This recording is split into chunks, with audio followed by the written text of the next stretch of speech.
حضرت سلیمان فارسی رضی اللہ تعالیٰ عنہ کی ایک تجویز نے کفار کے 10,000 کے لشکر کو ناکو چنے چبوا دیے۔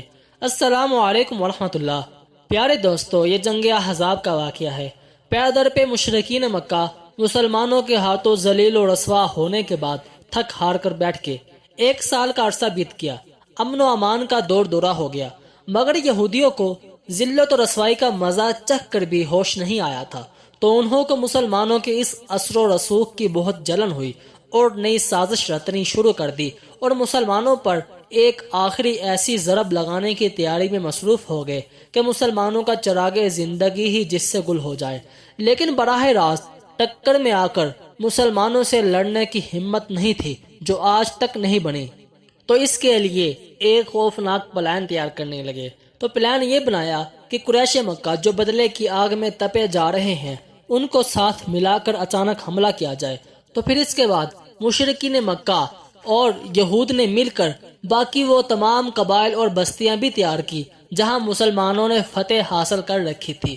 تو ان سب کو ملا کر یہود سیاست کاروں نے تمام بڑے بڑے گروہوں اور جتھوں کو نبی صلی اللہ علیہ وسلم اور مسلمانوں کے خلاف بھڑکا کر ایک جمع غفیر لشکر تیار کیا، جو مختلف علاقوں سے مدینہ منورہ کی طرف ایک مقررہ طے شدہ تاریخ کے مطابق کوچ کو نکل گیا۔ تو کچھ ہی دنوں میں رستے میں اور قبائل گروہوں کے لوگ ملتے گئے، تو وہ لشکر بڑھتا بڑھتا 10,000 کی نفری تک پہنچ گیا، اور یہ اتنا بڑا لشکر تھا کہ غالباً مدینہ کے تمام افراد، بچے، بوڑھے، مرد، عورتیں ملا کر بھی اس لشکر کے برابر نہ تھے۔ اور اگر حملہ آوروں کا ٹھاٹھے مارتا یہ لشکر اچانک مدینہ میں پہنچ جاتا تو مسلمانوں کے لیے سخت خطرناک ثابت ہوتا۔ لیکن مدینہ کی قیادت نہایت ہی بیدار مغز اور چوکس قیادت تھی۔ ان کی انگلیاں ہمیشہ حالات کی نبض پر رہتی تھی، اور وہ آنے والے حالات کا اندازہ اور اس سے نمٹنے کا مناسب قدم بھی اٹھاتی تھی۔ تو چنانچہ کفار کا یہ عظیم لشکر جو ہی اپنی جگہ سے حرکت میں آیا تو مدینہ کے جاسوسوں نے اس کی اطلاع اپنے قیادت تک پہنچا دی۔ اطلاع پاتے ہی نبی صلی اللہ علیہ وسلم نے ہائی کمان کی کمیٹی بلائی اور دفاعی پروگرام پر تبادلہ کیا۔ تو ہر ایک نے اپنی تجویز پیش کی، لیکن مجلس شورا نے حضرت سلیمان فارسی رضی اللہ تعالیٰ عنہ کی ایک تجویز پر غور و خوض کیا اور بعد میں متفقہ رائے دی اور اس تجویز کو منظور کر لیا۔ تو حضرت سلیمان فارسی رضی اللہ تعالیٰ عنہ نے جو تجویز پیش کی تھی وہ یہ تھی کہ جب فارس میں ہمارا محاصرہ کیا جاتا تھا تو ہم اپنے گرد ایک خندق کھودتے تھے، یعنی ایک بڑا غرہ کھود کر دشمنوں کو خود تک پہنچنے سے روکتے تھے۔ تو یہ بڑی باحکمت دفاعی تجویز تھی جس سے اہل عرب ناواقف تھے۔ تو پھر نبی صلی اللہ علیہ وسلم نے اس تجویز پر فوراً عمل درآمد ہوتے ہوئے ہر 10 آدمیوں کو 40 ہاتھ خندق کھودنے کا کام سونپ دیا۔ تو اسی خندق کے دوران حالات بہت ہی ناساز تھے، اس قدر کے صحابہ کرام رضی اللہ تعالیٰ عنہم اجمعین نے نبی صلی اللہ علیہ وسلم سے بھوک کا شکوہ کیا اور اپنے پیٹ پر ایک ایک پتھر دکھایا۔ تو آپ صلی اللہ علیہ وسلم نے اپنا شکم کھول کر 2 پتھر بندے دکھائے، اور اس خندق کے دوران اور بھی بہت سے واقعات اور معجزات رونما ہوئے جو نہایت ہی دلچسپ ہیں۔ بالآخر خندق تیار ہوئی اور ادھر سے کفار کا ٹھاٹھے مارتا لشکر بھی پہنچ کر خیمہ زن ہو گیا، اور نبی صلی اللہ علیہ وسلم نے بھی مسلمانوں کا 3,000 کا لشکر لے کر وہاں تشریف لے آئے۔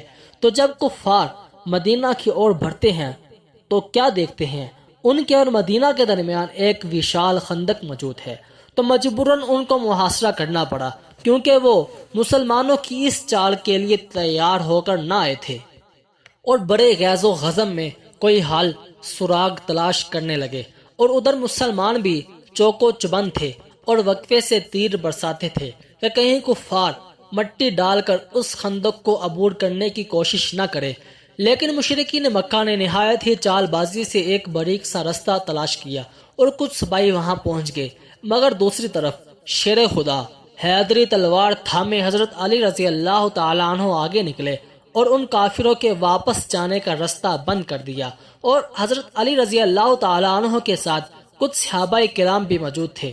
ان میں ایک صحابی نے کافروں کو للکارا اور وہ بھی تلواریں اٹھائے مسلمانوں کی طرف بڑھے، لیکن حضرت علی رضی اللہ تعالیٰ عنہ نے ان میں سے ایک کا کام تمام کر دیا، جس کو دیکھ کر باقی اوندے پاؤں واپس بھاگے اور اپنے ہتھیار وہیں پھینک گئے۔ تو بالآخر یہ سلسلہ تقریباً 1 ماہ تک چلتا رہا، تو آخر ہار کر کفار کو واپس جانا پڑا، اور یہ کوئی خون ریس مارکا نہیں تھا، لیکن پھر بھی یہ اسلامی تاریخ کی ایک فیصلہ کن جنگ تھی۔ چنانچہ اس نتیجے میں مشرکین کے حوصلے ٹوٹ گئے اور واضح ہو گیا کہ اب عرب کی کوئی قوت بھی مسلمانوں کی اس چھوٹی سی قوت کو جو مدینہ میں نشو و نما پا رہی ہے ختم نہیں کر سکتی، کیونکہ جنگ احزاب میں جتنی بڑی طاقت فراہم ہو گئی تھی اس سے بڑی طاقت فراہم کرنا عربوں کے بس کی بات نہیں تھی۔ تو پھر نبی صلی اللہ علیہ وسلم نے اس جنگ سے واپسی کے بعد فرمایا کہ اب ہم ان پر چڑھائی کریں گے اور وہ ہم پر چڑھائی نہیں کر سکتے، اب ہمارا لشکر ان کی طرف جائے گا۔ تو پیارے دوستو، یہ تھی مسلمانوں کی ایک تاریخی جنگ جس میں حضرت سلیمان فارسی رضی اللہ تعالیٰ عنہ کی تجویز نے کافروں کو ناکو چنے چبوا دیے۔ تو ہم امید کرتے ہیں کہ آپ کو یہ اسلامی مارکا سن کر ضرور اچھا لگا ہوگا، تو اس لیے آپ پہلے اس ویڈیو کو لائک کریں اور پھر ایسی مزید علمی اور مزیدار ویڈیوز کے لیے اس چینل کو سبسکرائب بھی کر دیں۔ شکریہ۔